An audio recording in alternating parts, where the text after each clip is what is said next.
Hello दोस्तों। आज के इस वीडियो में हम कक्षा 8वीं गणित को पढ़ेंगे। इसमें है जो प्रश्नावली 2.2 को हल करना है। हमने आपके लिए 2.1 प्रश्नावली को हल कर दिया है। यदि आपने उसको नहीं देखा है तो पहले चैनल प्लेलिस्ट में जाएं, वहां से उस वीडियो को देखें। फिर हम आपको प्रश्नावली 2.2 को हल कराएंगे।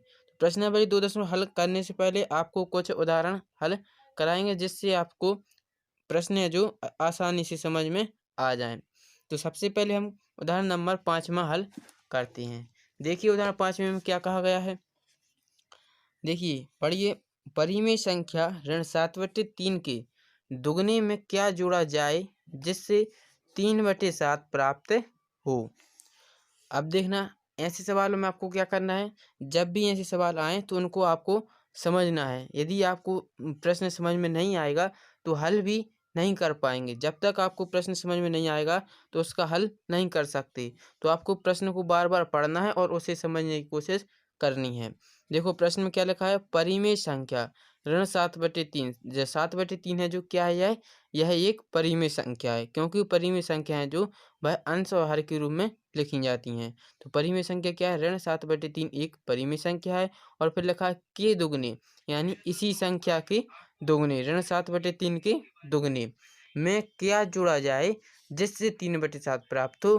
तो हम क्या करेंगे कि इसमें कोई भी संख्या माने हमने मान लेंगे कि x जोड़ा जाए जिससे हमें 3/7 प्राप्त हो, और फिर हम आगे उसको हल करके x का मान निकालेंगे। तो चलिए हम इसको हल करते हैं।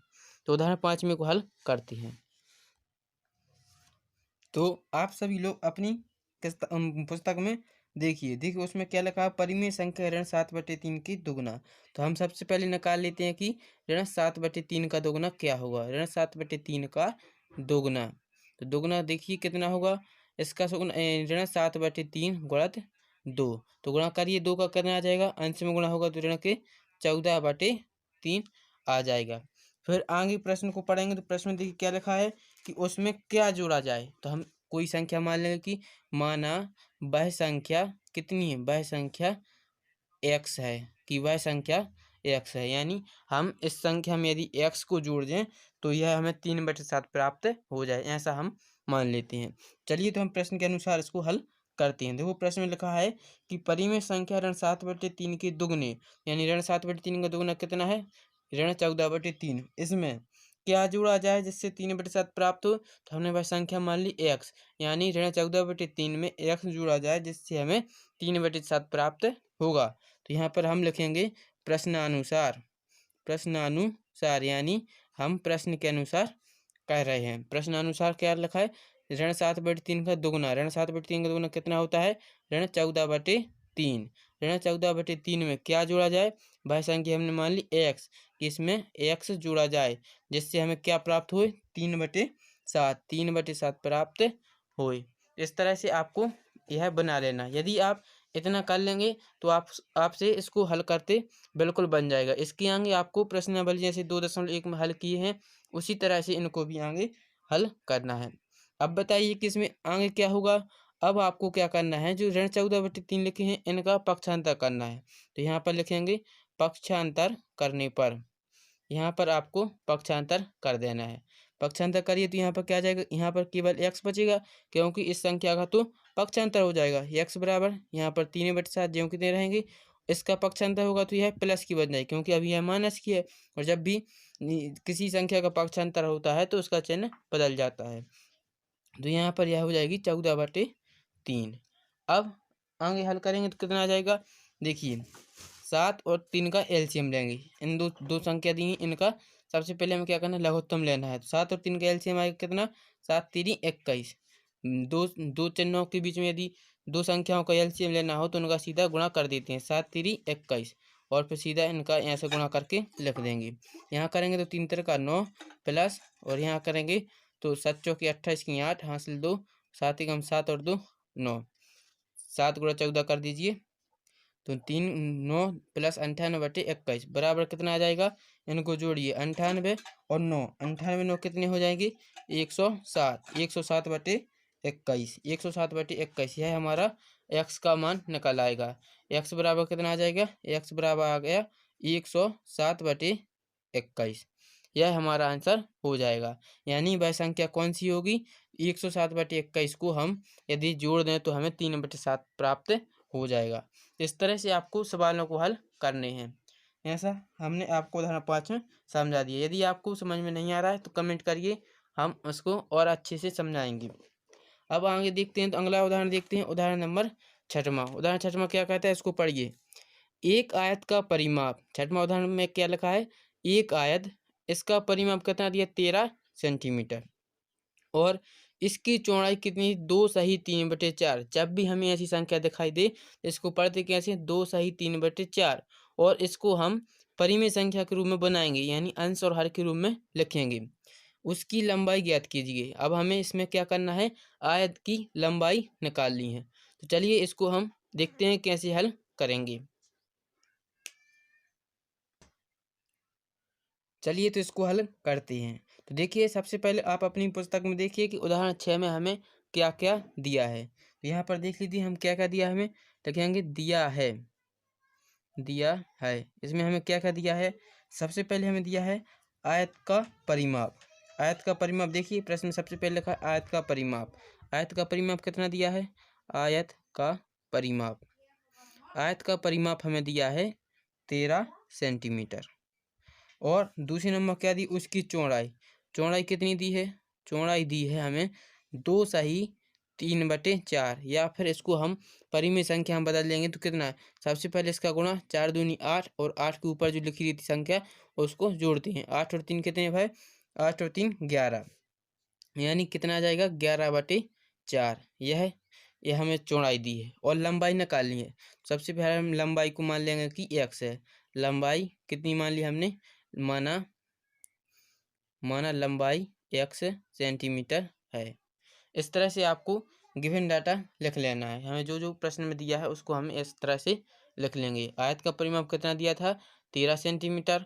और चौड़ाई कितनी दी? हमें चौड़ाई दी 2 सही 3/4 सेंटीमीटर, जिसको हमने बदल ली परिमेय संख्या के रूप में, यानी 11/4 सेंटीमीटर चौड़ाई दी है। और लंबाई हमें निकालनी है, तो लंबाई हमने 1 सेंटीमीटर मान ली। अब क्या करेंगे? अब देखिए, आप सभी को पता है कि आयत का परिमाप का सूत्र होता है।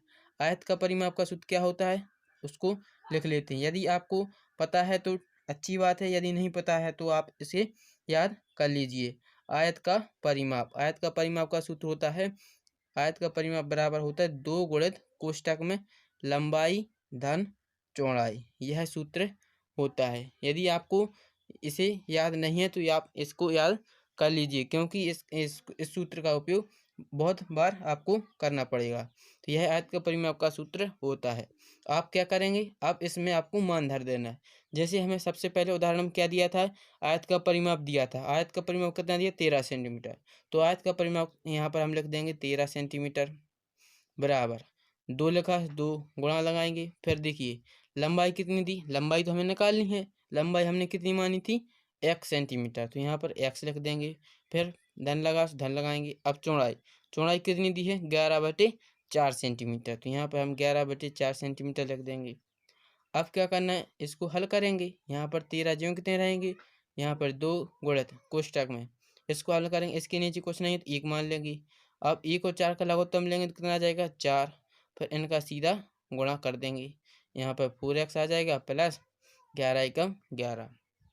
अब आगे हल करेंगे। देखो यहाँ पर तो 13 ज्यों कितने रहेंगे? बराबर 2 गुणित 4x धन 11, इनका सीधा गुणा कर देंगे। 2 का पहले इस वाली संख्या में गुणा होगा, फिर सीधा इसमें। तो पहले हम इसका 4x में गुणा करते हैं। 2 का गुणा 4x में करेंगे कितने आएगा? 2 चौकी 8, यानी 8x। फिर प्लस, फिर 2 का 11 में करेंगे तो 11 दूनी 22/4। अब हमें किसका मान निकालना है? निकालना किसका? x का। अब हम यहाँ पर 4 का पक्षांतर करेंगे। 4 का पक्षांतर करेंगे, करिए 4 का पक्षांतर। 4 यहाँ पर अभी कैसे भाग में है तो यहाँ पर जाएंगे तो बन जाएंगे गुणा में, यानी 13 गुणित 4 बराबर क्या आ जाएगा? 8x धन के 22। 8x धन 22, 13 का गुणा 4 में करेंगे तो कितना? 13 चौके कितनी होती है? 52। 13 चौके 52, यहाँ पर हमने 52 लिख दिए। अब देखो 22 है, 22 को इस तरफ ले आएंगे तो 52 ऋण 22 हो जाएंगे, क्योंकि अभी कैसे हैं? प्लस की हैं। इनका पक्षांतर करेंगे तो 22 ऋण 22 हो जाएंगे बराबर 8x। 52 में से 22 आप घट जाएंगे। 52 में से 22 घटेंगे तो कितना बचेगा? 30। 52 में से 22 घटाइए तो बचेगा 30। 30 बराबर 8x। यहाँ से हमें किसका मान निकालना है? x का। तो x का मान निकाल लीजिए। यानी x का मान कैसे निकले? 8 का पक्षांतर करेंगे तो 8 का पक्षांतर करेंगे तो 30/8 बराबर कितना आ जाएगा? x।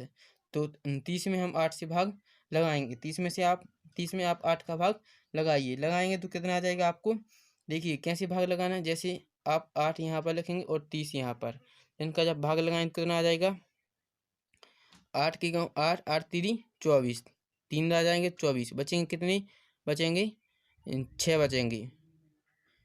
6 देखो 8 और जो जो यहाँ पर संख्या आई वह यहाँ पर लिखते हैं सामने 3, और जो नीचे शेष बचता है उसको ऊपर लिखते हैं अंश में।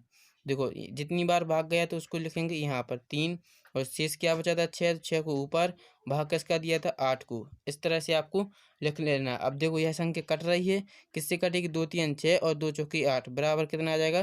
3 सही 3/4। यह हमारा आंसर हो जाएगा। 3 सही 3/4 है जो, यह हमारा आंसर हो जाएगा। इस तरह से आपको करना है। या फिर आप जो यहाँ पर 30/8 आए थे, इसी को काटेंगे तो कितना आ जाएगा? 15।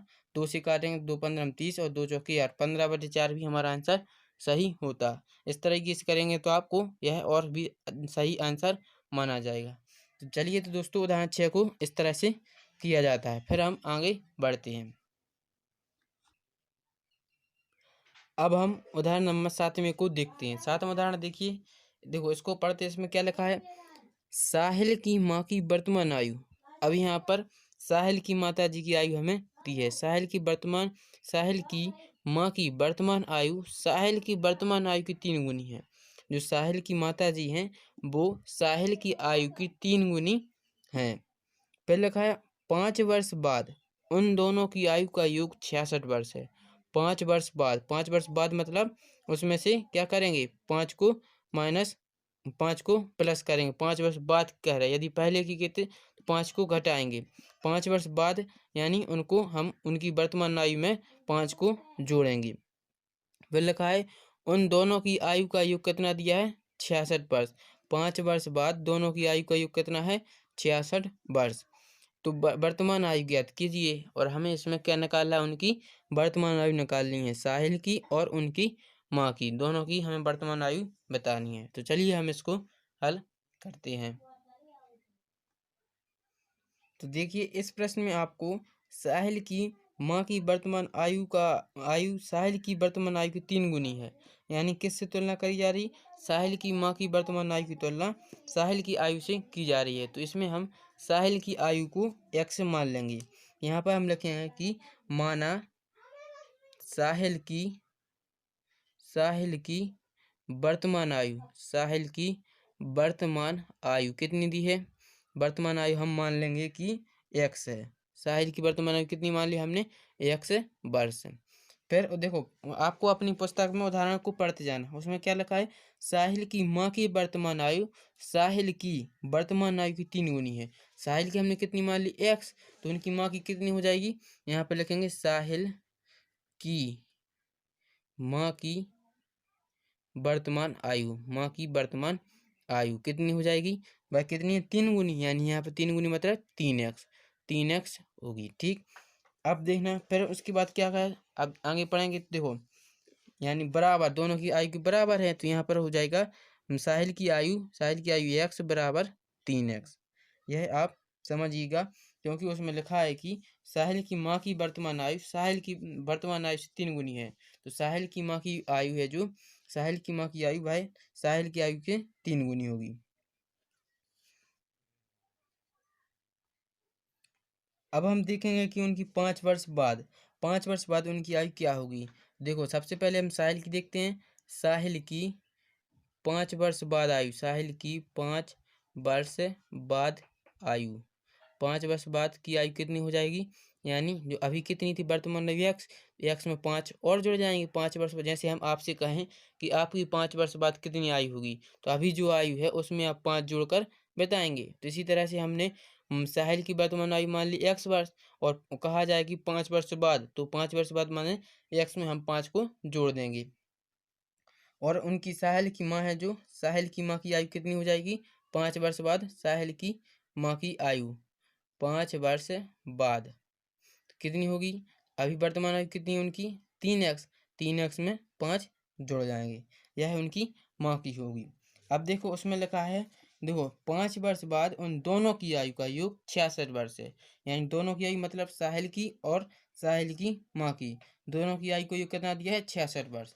5 वर्ष बाद, तो यहाँ पर देखिए 5 वर्ष बाद साहिल की आयु कितनी है? x-5, तो यहाँ पर लिखेंगे x-5, और उनकी माँ की आयु कितनी है? 3x-5, प्लस करके लिखेंगे 3x-5 बराबर कितनी दी है?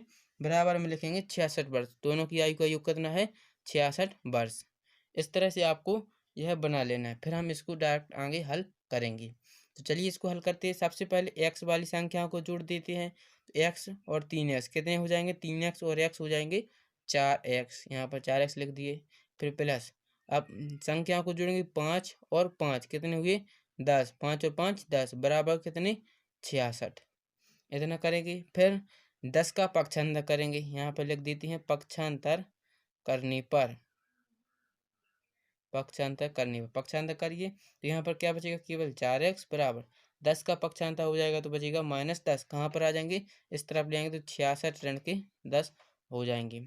4x में से, अब देखो 4x बराबर 66 में से 10 घटाएंगे तो कितना बचेगा? 56, 66 में से 10 घटाएंगे तो कितना आएगा? 56। अब यहाँ से x का मान निकाल लेंगे, तो x बराबर कितना आ जाएगा? 56/4, 56/4। अब 56 में 4 का भाग लगा दीजिए, लगाएंगे तो कितना आएगा? 4 एकम 4 बचेगा 1, 4 चौके 16, 4 का दुनिया 4 चौके 16, 14 पे जाएंगे तो 56 आ जाएगा। x का आंसर कितना आ जाएगा? x बराबर 14। अब यह x का मान निकला है, अभी उनकी वर्तमान आयु नहीं निकली, हमें दोनों की वर्तमान आयु निकालनी है। तो यहाँ पर हम लिखेंगे कि साहिल की वर्तमान आयु, साहिल की वर्तमान आयु, साहिल की वर्तमान आयु हमने कितनी मानी थी? साहिल की वर्तमान आयु हमने x वर्ष मानी थी, तो x बराबर कितना आ गया? 14, यानी साहिल कितना है? साहिल है जो 14 वर्ष का है। और उनकी माँ की आयु कितनी हो जाएगी? माँ की आयु हो जाएगी, माँ की आयु हमने मानी थी 3x, तो 3x में यहाँ पर x का मान रखेंगे 14, x का मान कितना रखते हैं ना? 14, 14 का गुणा 3 भी करेंगे, 14 दूनी 28, 14 दी 42। उनकी माता जी हैं जो कितने वर्ष की हैं? 42 वर्ष की हैं। तो इस तरह से हमें इसको हल करना है। इसी तरह से आपको प्रश्न जो प्रश्नावली में भी मिलेंगे, आप यदि उदाहरण को अच्छी तरह से हल कर लेंगे तो आपसे प्रश्नावली के सवाल हल करने में ज़्यादा कठिनाई नहीं जाएगी। तो आपको उदाहरणों को अच्छी तरह से समझना है और उनको हल करना है। अब हम प्रश्नावली 2.2 को शुरू करते हैं। आप उदाहरणों को स्वयं हल कर लीजिएगा, 8, 9, 10 इनको आप खुद हल करेंगे, बहुत सरल है। अब हम सीधा प्रश्नावली पर आते हैं। प्रश्नावली का हम पहला सवाल करते हैं, देखिए उसमें क्या लिखा है। पहला सवाल है, इसमें लिखा अगर आपको किसी संख्या से, अगर दो प्रश्न को पढ़ेंगे आप अपनी पुस्तक से, देखिए उसमें क्या लिखा, अगर आपको किसी संख्या से 1/2 घटाने पर और परिणाम को 1/2 से गुणा करने पर 1/8 प्राप्त होता है। कितना मिल रहा है हमें? 1/8 प्राप्त होता है, तो वह संख्या क्या है? सबसे पहले आपको क्या करना है? प्रश्न को समझना है। यदि जब तक आपसे प्रश्न नहीं समझ में आएगा तब तक आपसे आंसर हल करते नहीं बनेगा। देखिए उसमें क्या लिखा, अगर आपको किसी संख्या से, अब हमें संख्या नहीं दी है कि भाई कौन सी संख्या है, तो सबसे पहले हम संख्या को मान लेंगे कि भाई संख्या x है। किसी संख्या से 1/2 घटाने पर, माने x में से 1/2 घटाना है, तो x ऋण 1/2 हो जाएगा। और फिर जो हमारा आंसर निकलेगा और वह क्या कराएगा? हमारा परिणाम। तो परिणाम को 1/2 से गुणा करना है, यानी जो हमारा परिणाम निकलेगा उसमें हम 1/2 से गुणा कर देंगे। फिर गुणा करेंगे तो वह हमें 1/8 प्राप्त होगा, यानी जो भी हमारा वो परिणाम निकले गुणा करने के बाद उसको हम 1/8 के बराबर रखेंगे। फिर हम वहाँ से x का मान निकालेंगे तो हमें यह संख्या मिल जाएगी। तो इस तरह से इसको हल करना है। चलिए तो हम इसको आपको हल करके बताते हैं। चलिए तो हम शुरू करते हैं। देखिए इसको कैसे हल करेंगे। सबसे पहले हम वह संख्या मान लेंगे, तो यहाँ पे लिखेंगे माना वह संख्या कितनी है, x है। हमने मान लिया कि भाई संख्या x, आप कैसा भी लिख सकते हैं, या फिर माना भाई संख्या, या फिर लिखेंगे भाई अभी संख्या x है। आप कुछ भी इस तरह की से लिख सकते हैं। फिर हम प्रश्न अनुसार लिखेंगे कि जो कुछ प्रश्न में लिखा है उसी के अनुसार हम आगे हल करेंगे। तो प्रश्न अनुसार लिख लेते हैं। अब आप प्रश्न को पढ़िए, उसमें क्या लिखा है। अगर आपको किसी संख्या से 1/2 घटाने, अब कोई संख्या हमने क्या मान ली, x से 1/2 घटाने, जो हमारा परिणाम आएगा, परिणाम कितना निकलेगा, यही निकलेगा, परिणाम यही निकलेगा। इसकी आगे हम हल नहीं कर सकते। यदि हम जो परिणाम निकलेगा उसको किससे गुणा करना है, 1/2 से गुणा, यानी इसी को हमें गुणा करना किससे, 1/2 से। 1/2 से गुणा करना है। गुणा करने पर हमें कितना प्राप्त हो रहा है, 1/8 प्राप्त हो रहा है। इतना आपको कर लेना है। एक बार फिर से देख लीजिए क्या करना है। देखो प्रश्न में लिखा, अगर आपको किसी संख्या से, किसी संख्या मतलब हमने संख्या मान ली x से 1/2 घटाने पर सो क्या आ जाएगा, x ऋण 1/2, और परिणाम, परिणाम मतलब यह है पूरा, परिणाम में से परिणाम को 1/2 से गुणा करना है। तो पूरे में हमने 1/2 से गुणा कर दिया, और जो परिणाम निकलेगा भाई 1/2 के बराबर होगा, यानी 1/8 के बराबर कर देंगे। अब इसको हल करेंगे। देखिए x ऋण 2 में x ऋण 1/2 है, इनको जब गुणा करेंगे, देखो यहाँ पर जो 1/2 इनका सीधा पक्षांतर कर देते हैं। x ऋण 1/2 इनको ज्यों का त्यों लिखा बराबर, यहाँ पर जो 1/2 थी इनका पक्षांतर करेंगे तो यह पहुँच जाएंगे 1/8 गुणा 2/1 हो जाएगा। या फिर 1 को नहीं लिखेंगे तो क्या आ जाएगा, केवल 2/8। यहाँ पर काट भी सकते हैं, 1 2 एकम 2, 2 चौकी 8 बराबर क्या बचेगा, केवल यहाँ पर आ जाएगा 1/4। आया समझ में। देखिए क्या किया है, यहाँ पर 1/8 थे जो इनको ज्यों की तरह लिखा, जो 1/2 थे इनका हमने क्या कर दिया है, पक्षांतर, 1/2 थे इनका पक्षांतर किए 2/1 बन गए। अब 2 से काटेंगे, 2 एकम 2, 2 चौकी 8, यहाँ पर x ऋण 1/2 बराबर, यहाँ पर क्या बचा, 1/4। इतना आपको करना है। फिर आगे देखिए, अब हम 1/2 का पक्षांतर करेंगे। पक्षांतर करने पर पक्षांतर करिए तो x बराबर क्या आ जाएगा, 1/4, ऋण 1/2 थे इनका पक्षांतर करेंगे तो हो जाएगा धन के 1/2। अब देखिए इतना आ गया आपको समझ में। अब क्या करना है, यहाँ से 4 और 2 का दोनों का एलसीएम लेना है। 4 और 2 का एलसीएम कितना आएगा, 4। 4 का इसमें भाग लेंगे, 4 एकम 4, एक बार जाएगा, एक का ऊपर गुणा, 1 एकम 1, फिर धन लगाएंगे। इस वाली संख्या दूसरी संख्या में हर देखेंगे, हर क्या है 2, 2 का 4 में भाग लेंगे, कितनी बार जाएगा, 2 दूनी 4, 2 बेर, जितनी बार जाएगा ऊपर गुणा, 2 एकम 2 बराबर 1 और 2 कितनी हो जाएंगे, 3, 3/4। एक्स का मान कितना आ गया, एक्स बराबर आ जाएगा 3/4। यह हमारा संख्या निकाल आएगी। हमने जो संख्या क्या मानी थी, एक्स मानी थी, यानी वह संख्या क्या होगी, 3/4 होगी। यह हमारा आंसर हो जाएगा। इस तरह से आपको हल करना है। यदि आपको इसमें कहीं पर भी आपको कोई भी परेशानी हो या फिर कोई भी डाउट हो तो कमेंट करके ज़रूर बताइए, हम आपको उसका जवाब जरूर देंगे। अब हम प्रश्न क्रमांक दूसरा देखते हैं। अब आप देखिए दूसरा प्रश्न। दूसरा प्रश्न में क्या कहा है, एक आयताकार तरणताल की लंबाई उसकी चौड़ाई की दुगनी से 2 मीटर अधिक है।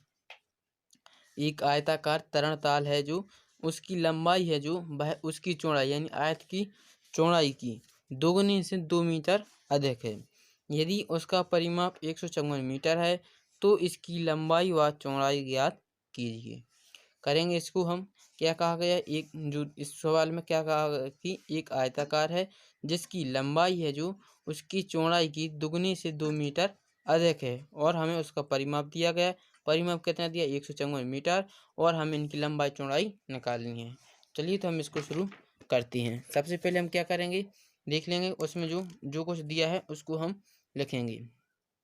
माना देखो दिया है, क्या दिया हमें, दिया है हमें क्या दिया है, सबसे पहले उसका परिमाप दिया है, आयत का परिमाप। आयत का परिमाप कितना दिया हमें, परिमाप दिया हमें 154 मीटर, 154 मीटर, और हमें जो लंबाई और चौड़ाई के बीच में एक संबंध दिया है हमें। लंबाई कितनी दी, लंबाई है जो उसकी चौड़ाई के दोगुने से 2 मीटर अधिक है। तो हम चौड़ाई को x मान लेंगे। चौड़ाई को हम क्या मान लेंगे, x की माना आयत की चौड़ाई कितनी है, माना यहाँ से माना आयत की चौड़ाई कितनी है, x मीटर। x मीटर हम उसकी चौड़ाई को मान लेंगे। अब हम जो प्रश्न में लिखा है उसको लिखेंगे। यहाँ पर लिख देते हैं प्रश्नानुसार या फिर फर्स्ट शर्तानुसार। प्रश्नानुसार लिखेंगे। प्रश्नानुसार क्या कह रहा है उसमें, उसमें लिखा है कि आयत की लंबाई उसकी चौड़ाई से दुगने से 2 मीटर है। यानी लंबाई है जो, लंबाई वह कितनी है, लंबाई कितनी है, लंबाई उसकी चौड़ाई की, चौड़ाई कितनी मानी एक्स के दुगने से 2 मीटर अधिक। यह होगी उसकी लंबाई। लंबाई कितनी थी, तो जो चौड़ाई है चौड़ाई के दुगने से 2 मीटर अधिक, अधिक मतलब प्लस कर देंगे। यदि कम कहते 2 मीटर कम तो यहाँ पर माइनस लगाते। दुगनी मतलब 2 से गुणा। तो लंबाई कितनी आ जाएगी, 2x धन के 2। यह हमारी यानी आयत की लंबाई हो जाएगी। अब आगे देखते हैं। देखिए आगे क्या कहा गया, दुगने से 2 मीटर अधिक है और उसका परिमाप दिया है 154 मीटर। अब हमें लंबाई चौड़ाई निकालनी है। तो आयत का परिमाप, आयत है जो आयत है इसका परिमाप निकालना है। तो परिमाप कैसे निकालेंगे, आयत का जो परिमाप का सूत्र लगाएंगे। आयत का परिमाप सूत्र क्या होता है, देखिए सूत्र होता है, अभी आपको बताया गया था आयत का परिमाप। सूत्र लगाइए। आयत का परिमाप कितना होता है, बराबर होता है 2 गुणित कोष्टक में लंबाई धन की धन चौड़ाई, लंबाई धन चौड़ाई। यह फार्मूला होता है, इसको आप याद कर लीजिए और इसमें आपको मान धर देना है। हमें परिमाप दिया है, आयत का परिमाप कितना दिया, 154 मीटर। तो यहाँ पर हमने 154 लिख दिए। अब 2 गुणित लंबाई कितनी दी, लंबाई अभी हमने निकाली 2x धन 2। यहाँ पर लिखेंगे 2x धन 2। फिर चौड़ाई कितनी दी है, चौड़ाई हमने x मानी थी तो x। अब इस कोष्टक को भी हटा दीजिए। 2x धन 2 धन x। अब आगे देखो 154 जगते रहेंगे। 2 गुणित कोष्टक में 2x और x कितनी हो जाएंगी, 3x। 2x और एक x और 3x प्लस के 2। अब यहाँ पर 2 से गुणा करेंगे तो यहाँ पर तो 154 जगते रहेंगे। यहाँ से करेंगे पहले इसमें गुणा फिर इसका इसमें गुणा। पहले 3x में करेंगे कितना, 2 3 6x प्लस 2 दूनी 4। 154 बराबर कितना आ जाएगा, 6x प्लस के 4। अब हम आगे हल करते हैं।